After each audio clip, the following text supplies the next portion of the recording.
It's lovely. If I leave early enough, I get to see the sunrise peeking over the bell tower.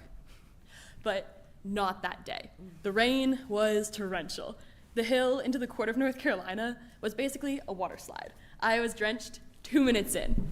I reached the first door at Caldwell just in time to witness a full waterfall cascading from the overhang. I laughed aloud and kept moving, soaking my shoes in a puddle on the way to the next door. Also blocked. The last back door had a slightly smaller waterfall, so I braced myself and I pushed through. As I stepped in, I locked eyes with a friend, and we both burst out laughing. Water was plopping from my sweatshirt and dripping from my hat brim. But I stepped into that exam ready.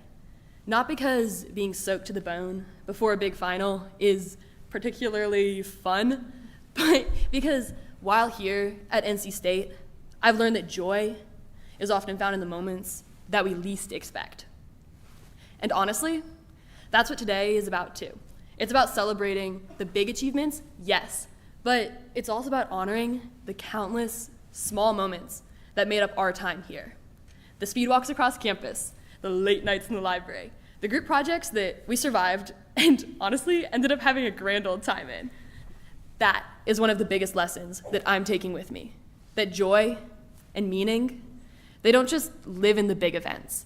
They show up in the walks to class, the quiet hours spent in the student union. And yes, even in surprise thunderstorms.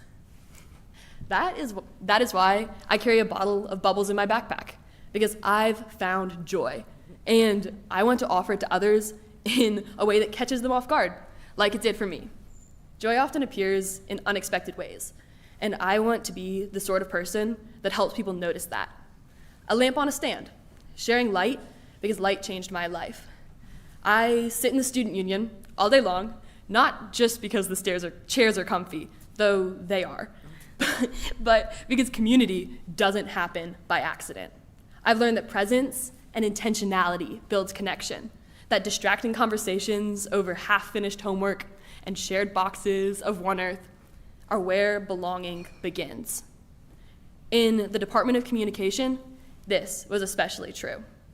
The conversations with professors after class, the collaborations on projects, the encouragement to think more deeply about how we connect with the world, those weren't just lessons, they were invitations to build something lasting. I climbed trees on campus, sometimes literal ones, sometimes the harder, metaphorical ones that all of us know too well. I climb trees on campus because sometimes joy and clarity are waiting just a little higher up. I've learned that scratched up hands and awkward scrambles are worth the view, that hard work, even when it's clumsy and slow, brings a kind of reward that we can't get from the ground.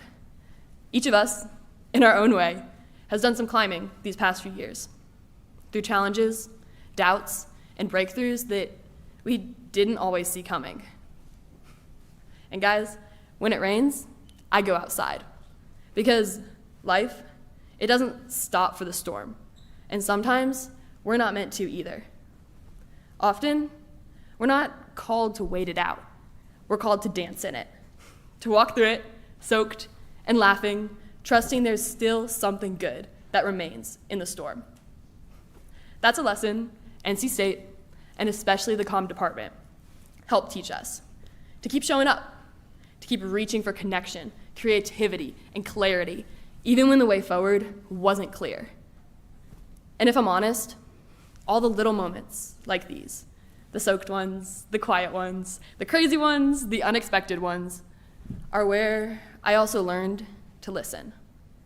Not always for clear answers, but for the still, small, quiet voice of hope that was steady in an uncertain time, for steady joy and peace that didn't make sense. I found this joy when I encountered a steady love that taught me enduring joy is based on where you're looking, not where you're standing. And it's something available to all of us, not just the ones of us who know how to avoid messy puddles and waterfalls. We can consider it pure joy when we face hard times of any kind, because it's in those trials that something deeper is formed: perseverance, maturity, and wholeness. So, guys, when I look back, in all that all of us have learned here, it's not just about grades or resumes, GPAs, or where we're headed after graduation. It's about learning to live with open hands, to seek joy on purpose by looking up, to keep showing up with bubbles, with scratched up palms, with a smile and a dripping wet hat brim, even when it rains. And friends, today is proof that we did. And it's been an absolute joy getting to do it together. Congratulations, graduates.